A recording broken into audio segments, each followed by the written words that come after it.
Então aqui nós temos as principais massas de ar atuantes no outono e no inverno. Então olha só a massa polar atlântica se chocando, a polar azul se chocando com a tropical, provocando chuvas frontais. E as ondas de leste, porque são as oscilações que vêm do oceano, provocando fortes chuvas, tempestades. Então, podem ocorrer aí alagamentos, enchentes, enfim. E é responsável por formações ciclônicas no Atlântico. No Atlântico não acontece no continente, só em alto mar, bem distante daqui, tá? Então, guardou as ondas de leste, atuam entre abril e julho. Então, eventualmente em junho, né, chove mais, podem acontecer esses acidentes, como eu mencionei, alagamentos, desastres, enfim. E, cara, cuidado, nós vamos falar, num dos blocos do seu curso, vai estar lá o nome bonitinho, enchentes. E enchente, muita gente pensa que só acontece no lugar que chove muito, só no litoral. Não, rola enchente no litoral, na região da mata como um todo, mas também ocorrem enchentes no sertão. Fala, nossa, como enchente no sertão? É simples, porque os alagamentos e as enchentes não estão relacionados à quantidade de chuvas, mas principalmente ao planejamento urbano, tá? A chuva é uma variável, mas chover mais não significa alagamento. Mas se chove mais e você não tem estrutura para essa água escoar para os bueiros, se você não tem uma estrutura de captação, se você não tem muita área verde, a água não infiltra no solo e rolam esses fenômenos, tá bom? Então aqui é o que eu tinha mencionado para vocês dos ventos que formam o semiárido, tá? Olha só, temos os ventos alísios, e os ventos alísios vão para o Equador. Então, esse território aqui, ó, nós chamamos de zona de convergência intertropical, porque é o local onde convergem os ventos em direção ao Equador. E aí, existem os ventos contra-alísios. Os ventos contra-alísios são ventos secos e os principais responsáveis pela formação do clima semiárido. E aqui, lembrando, existe também uma célula, a de Hadley. Ai, que nome difícil. Não se preocupe, isso é só bizu, não precisa memorizar isso, tá? É que eu só quero que você saiba que não é a borborema. Ela pode ser até considerada uma variável da formação do clima semiárido. Hoje não é tão aceito, por quê? Porque a borborema é baixa, tá? Então você pode até considerar uma variável do semiárido.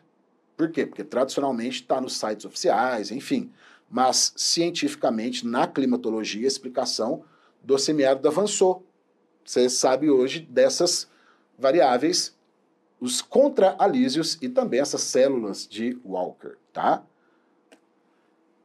Aqui podemos observar a precipitação, ou seja, a quantidade de chuvas. Veja só que em abril, onde está começando o outono, começam as precipitações na região da mata, tá? E perceba que o agreste, ele está com chuvas mais abundantes do que nos próximos meses, tá? Então, o que vai acontecendo? Ó, no outono e no inverno, o litoral fica mais chuvoso e o sertão mais seco. Olha só, por quê? Vamos observar a sequência. Está aqui em abril, né, onde começam as temporadas de chuva, né, o pico é no inverno. Olha só, de abril para maio, o que você percebeu? Aumentou a pluviosidade e no sertão secou. Ficou mais seco ainda, tá? E perceba que na Mata Sul a pluviosidade é mais acentuada, inclusive, né, nos meses mais chuvosos, que no caso é junho, beleza? Então perceba que recortando junho, aqui ó, característica do tropical úmido, né? Litoral, então maior pluviosidade, agora no interior mais seca. Agora, lembra do fenômeno da maritimidade e da continentalidade? Na variação de temperatura ao longo do ano, qual é a maior variação? É no litoral ou é no sertão? Vamos lá. Litoral, maritimidade, correto? Se está perto do mar, você tem maior pluviosidade e menor variação, menor amplitude térmica anual. E aqui os 3 principais tipos climáticos. Você encontrará as classificações de clima semiárido, de clima tropical litorâneo ou tropical úmido, que você vê em verde, e no agreste é a zona de transição do tropical úmido para o semiárido. Então, podemos encontrar qual classificação? Classificá-lo como tropical subúmido. Agora, uma dica para você não se assustar se você ver outras classificações, porque existem muitos climatologistas e muitos padrões, então pode encontrar uma pequena variação. Veja só, se você encontrar numa questão falando que o agreste é tropical subúmido, legal. Agora, suponhamos que você encontre uma questão falando que o agreste é o clima semiárido, só que ele é influenciado pelo efeito da altitude no planalto da Borborema, por isso você tem os brejos de altitude, as regiões com clima mais ameno, né? Os lugares mais férteis. E a face da Borborema voltada para o oceano, a Barlavento, também é mais úmida. Então, há os climatologistas que classificam o agreste, principalmente, né, da sua face sotavento, né, a face que está para o sertão, já de semiárido, tá? Só que, poxa, lugar fértil, celeiro, né, semiárido? Podemos sim classificar como semiárido. Então, você vai encontrar ou a classificação tropical subúmido ou a classificação semiárido e certamente a banca irá ou deverá, né, classificar que sofre efeito da altitude e das chuvas oceânicas. Então você tem essas 2 possibilidades, não se assuste. Uma banca não vai colocar na mesma questão, assim, qual é o clima do agreste? É tropical subúmido ou tropical semiárido com efeito de altitude? Não, ele não vai fazer isso. Ou você vai encontrar uma alternativa, suponhamos que seja correta, que está subúmido ou, né, o semiárido com a influência da altitude das chuvas. Agora, vamos lá. O que caracteriza o clima semiárido? Escassez de chuvas. Não, isso é para os fracos. Escassez de baixa pluviosidade. Beleza? Só que vamos além. Irregularidade. Não quer dizer que não chove, meu irmão. Quer dizer que é difícil prever, não tem um comportamento tão regular quanto acontece no litoral. Então, anota aí. Semiárido. Ele tem baixa pluviosidade? Sim. Mas as chuvas são irregulares.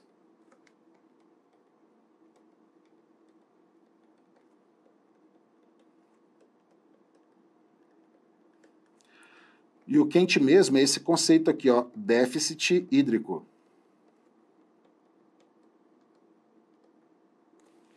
Quer dizer que nós temos uma balança hídrica negativa. Olha, pensa igual balança comercial, né? Você tem déficit e superávit. Se você exporta mais, é superávit. Se você importa mais do que exporta, é déficit. Faz o mesmo raciocínio com o clima, tá? O que vai acontecer? Se chove mais do que evapora água, tem balanço hídrico positivo. O polígono das secas, ele é caracterizado justamente por ter um balanço hídrico deficitário, o que significa que há uma maior evapotranspiração, que é a evaporação da superfície, né, do solo, da fauna, da flora.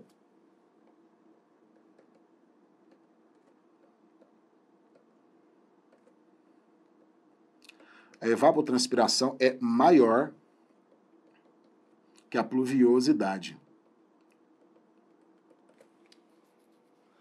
E se comparar com o litoral, possui uma maior amplitude anual.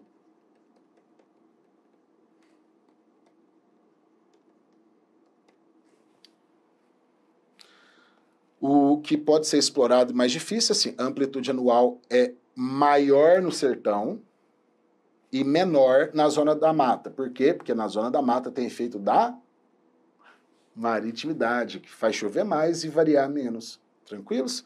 E o sertão? Varia mais.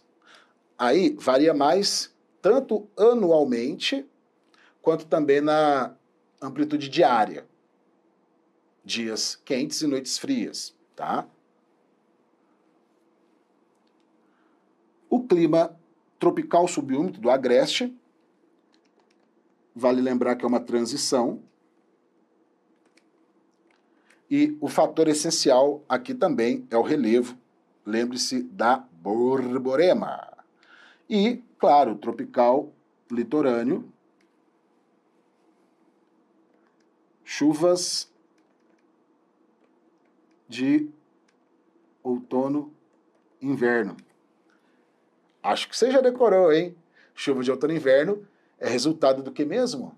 É resultado do choque da massa polar atlântica que atua no inverno com a tropical atlântica, beleza? Agora você já sabe também das ondas de leste, que tem as instabilidades, né? E guarde os veranicos. O que é o veranico?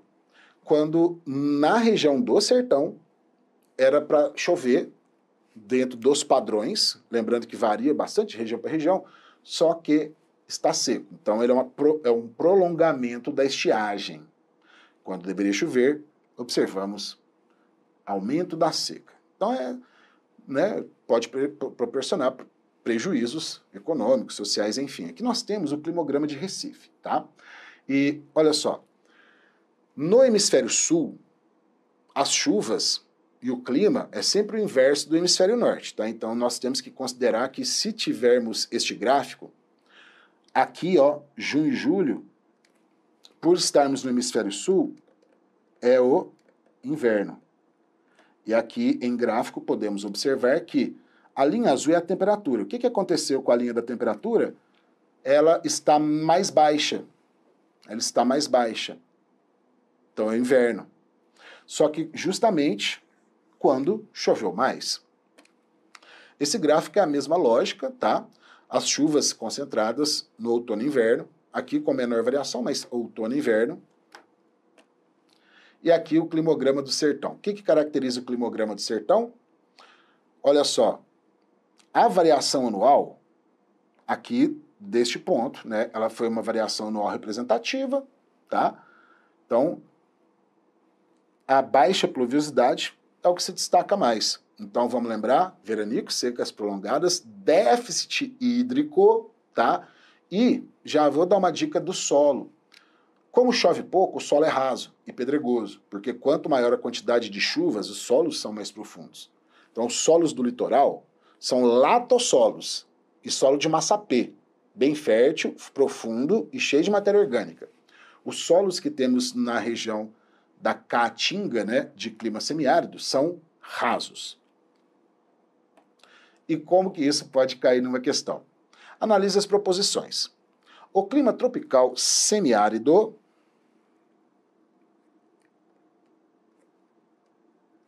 abrange a maior parte do território pernambucano?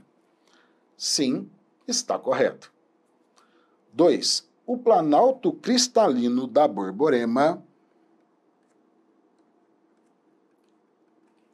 propicia aos municípios em sua porção oeste, Barlavento, índices pluviométricos superiores a 2.000 mm anuais. Vamos lá, pessoal. Tem que lembrar o esqueminha.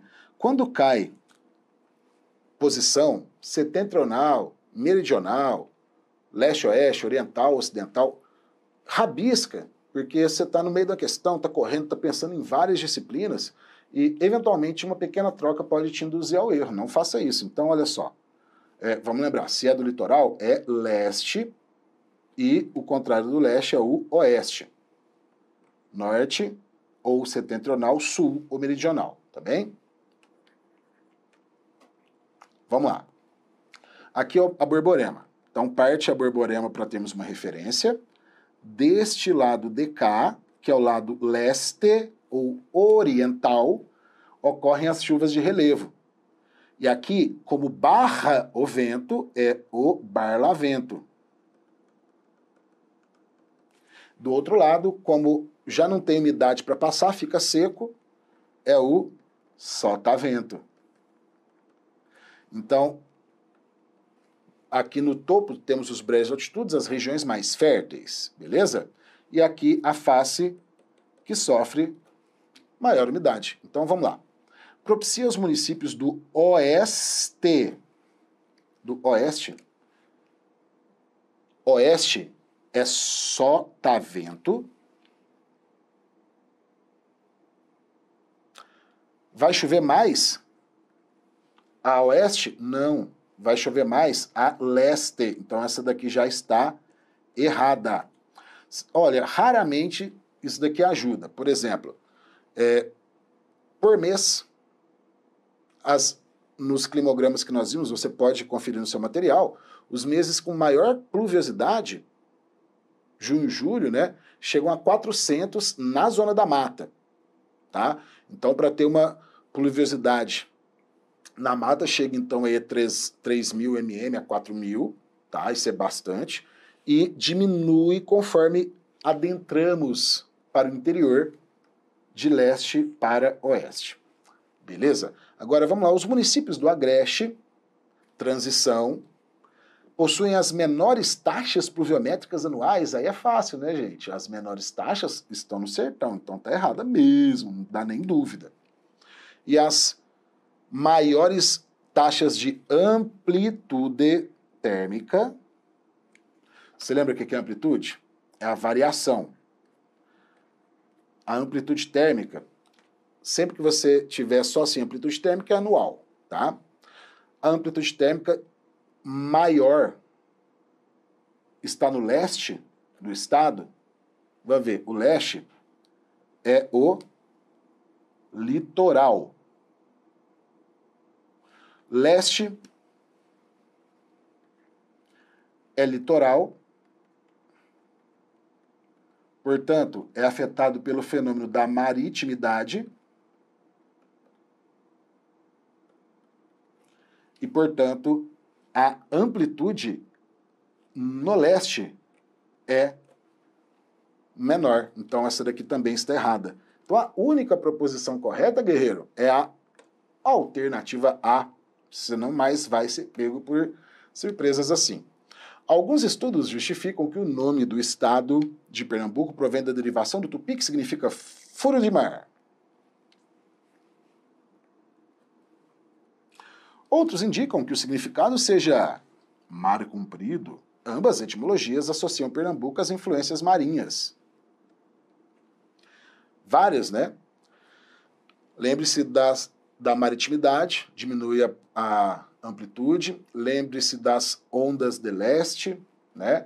Lembrar da tropical atlântica com a polar atlântica, né? Durante o inverno. Então vamos lá. A porção leste do estado, então, lembre-se, faz o esqueminha, coloca aí uma borborema para você marcar. Aqui é leste, né? Ou barlavento, porque barra o vento. E a oeste da borborema é o sotavento, sertão. A porção leste tem as menores amplitudes térmicas, as menores variações, em decorrência com o seu limite com o oceano. Nossa, estava indo muito bem. Estava indo muito bem. Só que botaram um Pacífico aqui, cara, que coisa horrível. É o Oceano Atlântico, essa também. Creio que, se você estava confuso com a amplitude, não tem dúvida, agora não mais, porque no mar a amplitude é menor.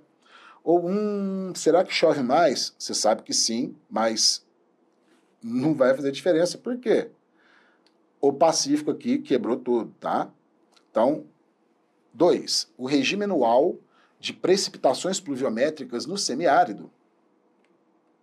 Lembra do déficit hídrico, balanço hídrico negativo, é menor do que no litoral. Então vamos lá. As chuvas no semiárido são menores do que no litoral. É verdade. Porém, tal regime apresenta distribuição mais homogênea no semiárido? Não, você está lembrado da irregularidade das chuvas? Então não tem uma distribuição homogênea ao longo do ano, nem em determinados meses. Já corta, tá? Porque são irregulares. E está falando que é homogênea, evidentemente está errado, né? Devido à frente polar atlântica, mais errado ainda, né? Porque você tem o período das chuvas no inverno justamente devido à atuação delas, tá? Então, a 2, errada. Questão número 3. Os brejos de altitude, falou brejo, falou de, né? Falou de Borborema, falou de Agreste. Apresentam índices pluviométricos mais elevados do que em outras regiões do semiárido? Sim. Olha só, lembra que eu falei que vai ter classificação que pode ser o tropical subúmido ou o semiárido, que seria o semiárido influenciado pelo efeito da altitude e das chuvas. Então, aqui está falando que os brejos de altitude estão no semiárido, só que eles têm, né, mais chuvas e as temperaturas mais amenas. Ok, está correto. Em decorrência de suas altitudes, as altitudes são modestas em todo o estado, tá? A Borborema, inclusive, ela tem em torno, né, de médias de cotas altimétricas de 900 metros, não é muito alto. Chuvas orográficas, sim, as chuvas de relevo, tá? Em todos os planaltos que tem capacidade de barrar chuva. A gente viu que tem também no Araripe, né? Entre outros. Por exemplo, podemos citar municípios de Triunfo, né? No semiárido, sem dúvida, é uma região fértil, né? Sim. E Garanhuns, né? A bacia inteira pernambucana. Então, sim, tá correto, tá? Então, beleza. Brejo de altitudes, contexto do Agreste, né? Beleza. Linhas gerais, Pernambuco apresenta climas quentes em decorrência da ação da latitude? Vamos ver. Tem climas quentes. Latitude é proximidade do Equador, tá lembrado? Se for no Equador é 0, então ela aumenta em direção ao sul. Olha só, apresenta climas quentes devido à ação da latitude? Olha, tem baixa latitude. Então, ok. As porções com temperaturas mais amenas, mais frias, né, são as superfícies de cimeira. O que é a superfície de cimeira? As regiões mais altas, só isso. Sinônimo de região mais alta. Principalmente, um exemplo seriam as regiões no topo da Borborema. Então, pessoal, a 3 e a 4 estão corretas e a letra é a alternativa B. Pessoal, isso aí, fechamos por aqui. Espero que esta aula de clima tenha resolvido aí as suas principais dificuldades. Do contrário, lembre-se, vá no fórum de dúvidas e faça suas perguntas, retire todas as suas dúvidas. Vamos trabalhar, né, com o máximo de segurança possível e também dá um pulinho lá no meu Instagram, no @professor Sérgio Henrique. Cara amigo concurseiro, um grande abraço, bons estudos e foco no sucesso!